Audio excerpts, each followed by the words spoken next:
Bienvenidos a todos. Este es el primer video del noveno capítulo del plan de estudios de Crystal Clear Electronics 2. En este episodio aprenderemos sobre las herramientas para interfaces hombre-máquina. Primero, revisaremos los dispositivos fundamentales de entrada y salida, que son clave para el funcionamiento de los sistemas electrónicos modernos. Entre otras cosas, hablaremos sobre las pantallas, incluyendo pantallas LED, LCD y OLED, y el uso práctico de estas últimas. En el último video demostraremos lo que hemos aprendido creando un proyecto de software. Implementaremos nuestro proyecto utilizando un programa de ejemplo, al cual puedes acceder en el sitio web crystalclearelectronics2.eu. Permítanme presentar a nuestro ponente, Víctor Vinche, un ingeniero eléctrico que actualmente lidera un proyecto de desarrollo de implantes en Neonus Limited. Hola y bienvenidos a todos. En este capítulo me asistirá András Klenkner, quien este año será estudiante de primer año en la Universidad de Óbuda, especializándose en Ingeniería de Ciberseguridad. Sé que ya antes le interesaba el mundo de la informática y que le encanta programar como pasatiempo. Así es, también soy un gran aficionado al fútbol. He ido 3 veces al estadio de mi equipo favorito. He traído un patito de goma con el logo de este equipo, concretamente del Bayern Múnich. Andris, ¿podrías contarnos en pocas palabras por qué este tema es importante para cualquiera que esté considerando el desarrollo de electrónica? Por supuesto, las máquinas solo pueden facilitarnos la vida si hacen exactamente lo que queremos que hagan, pero para lograr esto necesitamos ser capaces de controlarlas de manera efectiva e intervenir en su funcionamiento cuando sea necesario. Las interfaces hombre-máquina, o HMI por sus siglas en inglés, son un medio para facilitar este intercambio de información. Víctor, ¿qué tipo de soluciones se necesitan para crear una verdadera interacción entre un dispositivo y el usuario? Esa es una excelente pregunta. Dado que se trata de una comunicación bidireccional, el dispositivo debe estar equipado con periféricos de hardware que lo permitan. Desde el punto de vista de la máquina, necesitamos entradas y salidas. Las entradas nos permiten introducir datos, lo que nos da la clave para el control. Las salidas nos proporcionan retroalimentación, así podemos obtener una visión del funcionamiento de la electrónica. Por supuesto, el hardware por sí solo no es suficiente para un funcionamiento adecuado. El software que da vida al sistema es esencial. Esto va a ser muy emocionante, así que comencemos. El capítulo 9 fue escrito por David Kulczar y revisado por Sapolks Hadarix.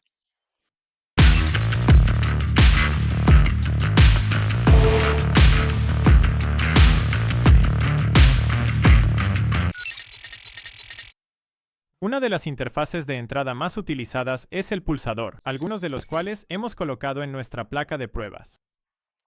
Usamos 3 pulsadores para visualizar cómo gestionar un sistema de menús.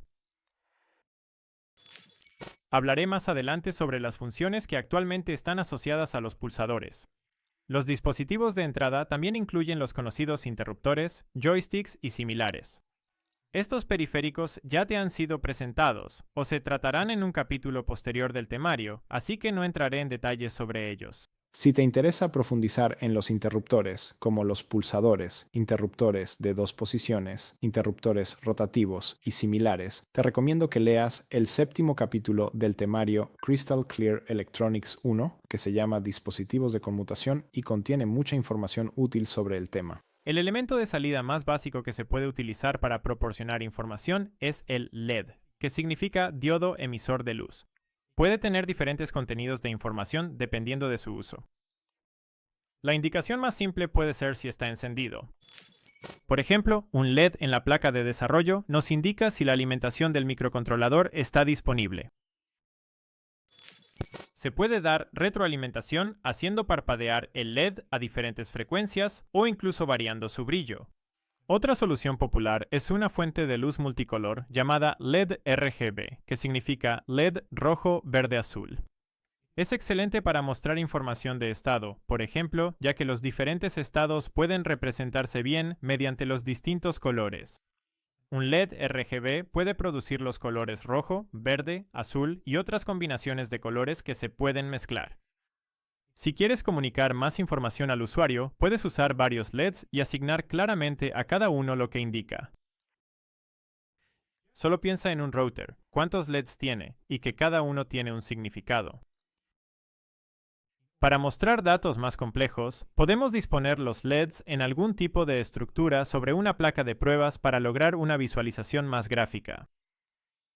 Por ejemplo, podemos idear soluciones donde el porcentaje del factor de llenado PWM se visualiza mediante varios LEDs dispuestos en una fila uno al lado del otro. Ya has visto ejemplos del uso de LEDs. Solo piensa en el proyecto de luces secuenciales o en el proyecto de botones y LEDs. La cantidad de información que se puede transmitir a través de LEDs es bastante limitada.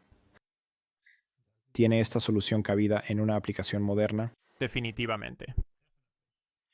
Existen varias situaciones en las que se requiere información simple de sí o no.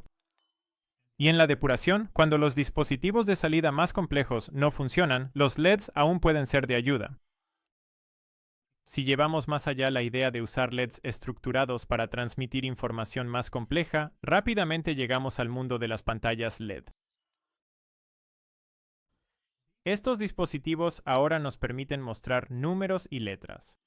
Antes de entrar en más detalles sobre las pantallas LED, veamos los tipos más simples de pantallas y cómo se agrupan. Pantallas LED, incluyendo pantallas de 7 segmentos, pantallas alfanuméricas y pantallas de matriz de puntos.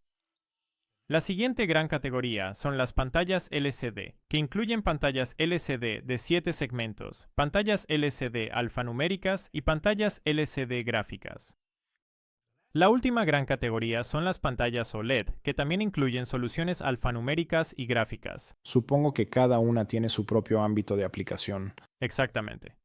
Por ejemplo, podría poner una pantalla LCD gráfica de alta resolución en un reloj en lugar de una pantalla de 7 segmentos, pero no sería una solución adecuada para la tarea en términos de precio o consumo de energía.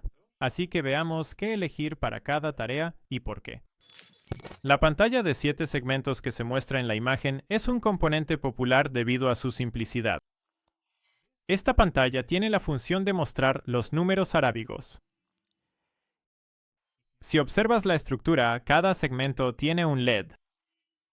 La designación de los segmentos es constante en el mundo de las pantallas de 7 segmentos, que son los siguientes, como se muestra en el diagrama. Al encender y apagar los segmentos apropiados, podemos mostrar los números arábigos, cuya tabla resumen también puedes ver en detalle en el material escrito. El encendido de los LED en los segmentos varía según el tipo, por lo que siempre debes comprobar la disposición en la que están conectados. Existen tipos de pantallas donde las patas del ánodo son comunes, y hay tipos donde las patas del cátodo están al mismo potencial. Esto también es importante para nosotros desde el punto de vista del software, ya que los LED se controlan teniendo esto en cuenta. Los LED se pueden encender uno por uno, como es habitual.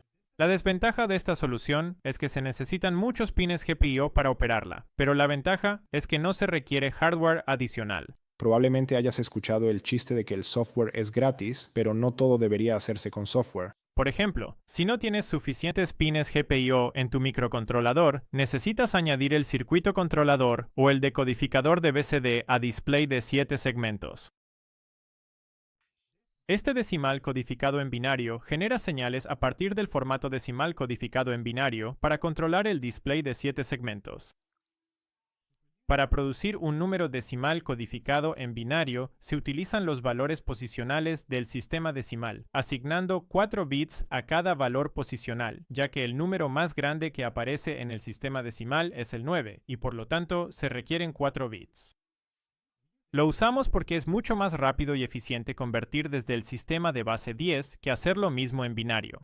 Por ejemplo, el 19 se representará como 001 10001. La manera más sencilla de explicar esto es a través de un ejemplo, para el cual he elegido un circuito integrado de 7 segmentos llamado SN74LS47. La tabla en la hoja de datos ilustra cómo funciona. El valor decimal que se desea mostrar debe escribirse en forma binaria, es decir, en 4 bits, y el nivel de voltaje correspondiente al valor lógico de los bits debe conectarse a las entradas del CI. La salida ahora mostrará las señales de control del display de 7 segmentos decodificado. Como ejemplo, tomemos el número decimal 5, que se escribe en binario como 001. Esto significa que la entrada D del circuito de control debe estar en bajo, la C en alto, la B en bajo y la A en alto. En este caso, los segmentos A, C, D, F y G se encenderán. Este tipo de display tiene una amplia gama de opciones disponibles en todos los colores y tamaños, con diferentes dimensiones, LEDs con características variables y así sucesivamente. El siguiente tipo es el display alfanumérico, que es una versión mejorada del display de 7 segmentos. Como puedes ver en la imagen, el display alfanumérico está basado en un display de 7 segmentos. La diferencia es que, por lo general, los segmentos horizontales se han dividido en dos partes y se han añadido 3 segmentos adicionales tanto en la parte superior como en la inferior. Con estos cambios y adiciones, ahora somos capaces de mostrar las letras del alfabeto inglés. Su control es básicamente similar al que se presentó antes, así que no entraremos en detalles ahora. La solución más compleja de esta familia es el display de matriz de puntos. En este tipo de display, los LED están dispuestos como una cuadrícula de puntos y conectados en columnas y filas. Por lo tanto, su control puede implementarse utilizando lógica de selección de columnas y filas. Aquí también existe una amplia variedad de tipos, que varían en tamaño, número de LED y densidad de LED. La ventaja es que la información a mostrar no se limita al mundo de los números y las letras, sino que puede usarse para mostrar formas e imágenes más complejas. Una de las principales ventajas de este tipo de display es su alto brillo y robustez. Puedes ver este tipo de pantallas en varios termómetros de calle, señales digitales que muestran información en autopistas. La siguiente gran familia de pantallas es la conocida como LCD, que es la abreviatura de pantalla de cristal líquido. Me gustaría explicar su construcción y funcionamiento utilizando la siguiente figura. Un píxel está compuesto por un material de cristal líquido, intercalado entre dos láminas transparentes, dos electrodos, una capa de polarización frontal y trasera y una fuente de luz. Para ilustrar el funcionamiento de manera breve y sencilla, en el caso por defecto, cuando no se aplica voltaje a los electrodos, el cristal líquido asume un estado retorcido, lo que ayuda a que la luz llegue a la parte visible del píxel. Este es el caso que se muestra en la figura de la izquierda. Entonces, el píxel se verá brillante. En el caso en que se aplique un voltaje a los electrodos, la estructura del cristal líquido cambia, lo que provoca que la luz no pueda llegar a la salida. Este es el caso que se muestra en la figura de la derecha. El significado de las letras en la figura es el siguiente. I es la imagen mostrada, P son las capas de polarización, G son las capas de vidrio, E los electrodos, LC el cristal líquido, L la luz, S el interruptor y B la fuente de voltaje. El principio de funcionamiento no se explicará en detalle en este capítulo, porque requeriría conocimientos adicionales, como por ejemplo cómo la luz se comporta como una onda, o, como otro ejemplo, cómo funciona la polarización y sus efectos. Este es un dispositivo de visualización ampliamente utilizado, ya que es barato, fácil de producir y puede usarse a la luz directa del sol, gracias a la retroiluminación. También tiene la desventaja de una reproducción de color menos precisa debido a la retroiluminación. El tipo más simple de pantalla LCD es la LCD de 7 segmentos. Lo único a destacar sobre este tipo es que los caracteres que se pueden mostrar son los mismos que en una pantalla tradicional de 7 segmentos. Además de las diferencias tecnológicas, también se han modificado los controles, lo cual explicaré en el siguiente tipo de pantalla, la pantalla LCD alfanumérica. Este es el tipo de LCD más popular, porque permite obtener resultados rápidos con poca inversión de energía.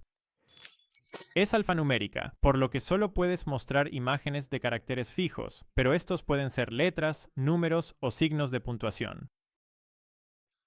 Esto lo hace más universal que el tipo de 7 segmentos, y en la mayoría de los casos es suficiente para lograr la funcionalidad deseada.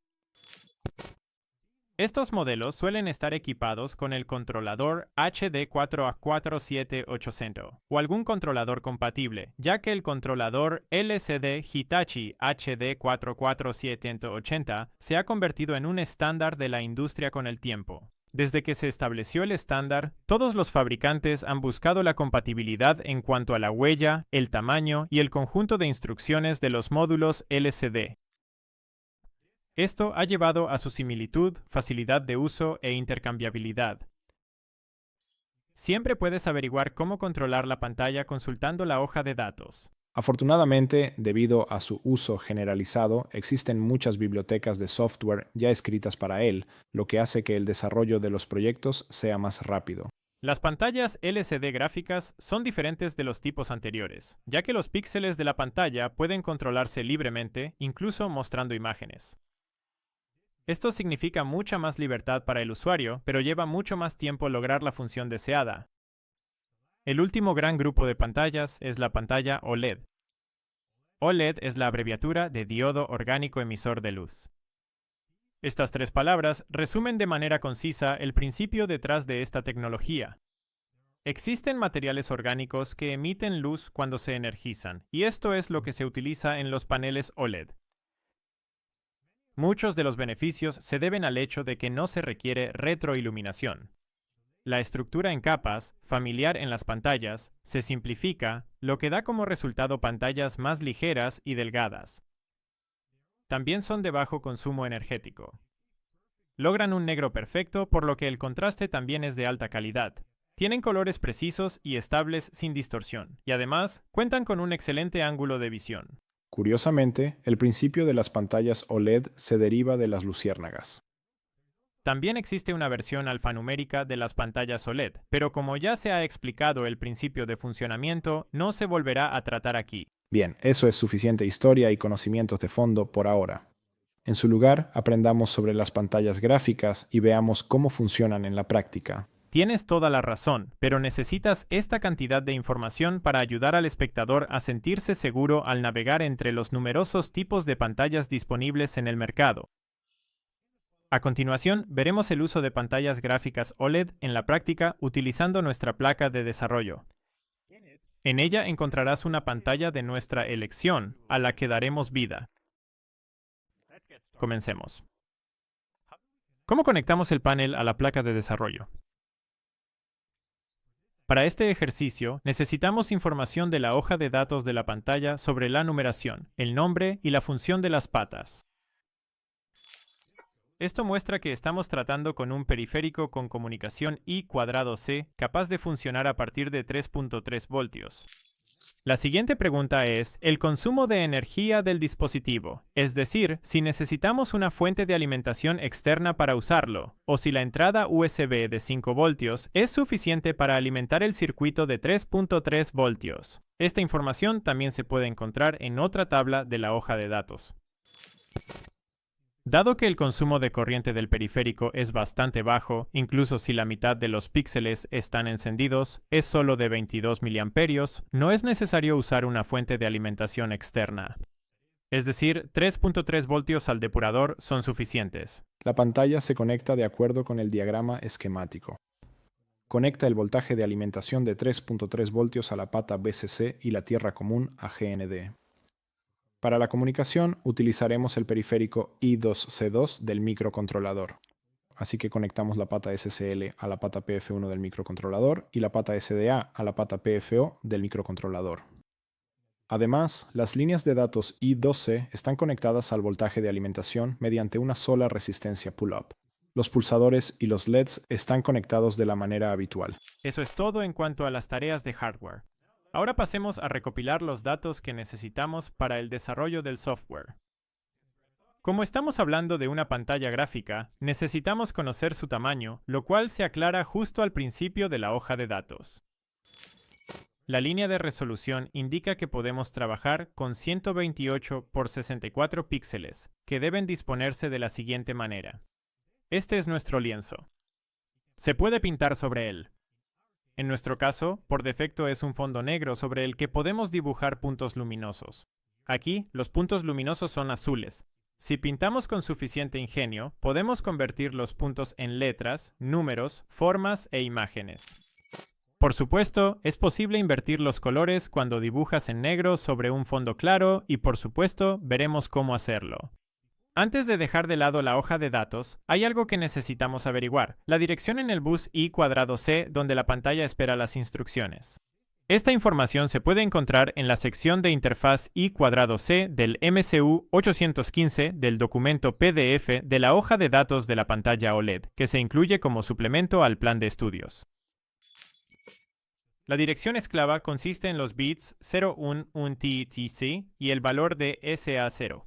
En el caso de la letra, será 0, ya que esta pata del módulo está conectada a tierra con una resistencia de 0 ohm. Entonces, la dirección es binaria 0, 1 y 1, 0, 0, que es 3C en hexadecimal. Esta dirección se puede encontrar en uno de los archivos fuente. Creo que tenemos suficiente información por ahora. Estén atentos al próximo video, donde exploraremos el uso del software de la pantalla. Hasta entonces, adiós. Nos vemos.